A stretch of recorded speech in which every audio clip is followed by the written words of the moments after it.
Chapter 17. Elijah fed by ravens.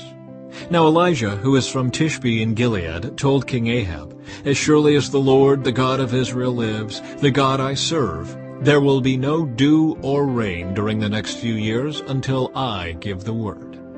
Then the Lord said to Elijah, "Go to the east and hide by Kerith Brook, near where it enters the Jordan River. Drink from the brook and eat what the ravens bring you, for I have commanded them to bring you food." So Elijah did as the Lord told him and camped beside Kerith Brook, east of the Jordan. The ravens brought him bread and meat each morning and evening, and he drank from the brook. But after a while the brook dried up, for there was no rainfall anywhere in the land.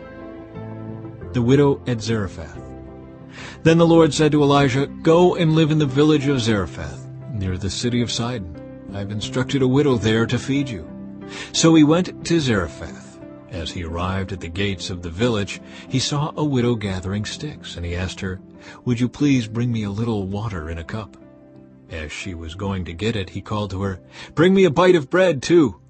But she said, "I swear by the Lord your God that I don't have a single piece of bread in the house, and I have only a handful of flour left in the jar and a little cooking oil in the bottom of the jug. I was just gathering a few sticks to cook this last meal, and then my son and I will die." But Elijah said to her, "Don't be afraid. Go ahead and do just what you've said, but make a little bread for me first. Then use what's left to prepare a meal for yourself and your son. For this is what the Lord, the God of Israel, says, there will always be flour and olive oil left in your containers until the time when the Lord sends rain and the crops grow again."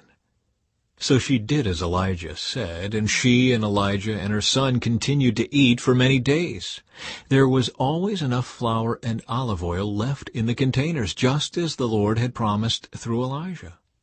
Some time later, the woman's son became sick. He grew worse, and finally he died.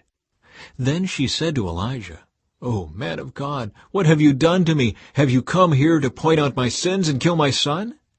But Elijah replied, "Give me your son." And he took the child's body from her arms, carried him up the stairs to the room where he was staying, and laid the body on his bed. Then Elijah cried out to the Lord, "O Lord my God, why have you brought tragedy to this widow who has opened her home to me, causing her son to die?" And he stretched himself out over the child 3 times, and cried out to the Lord, "O Lord my God, please let this child's life return to him." The Lord heard Elijah's prayer, and the life of the child returned, and he revived.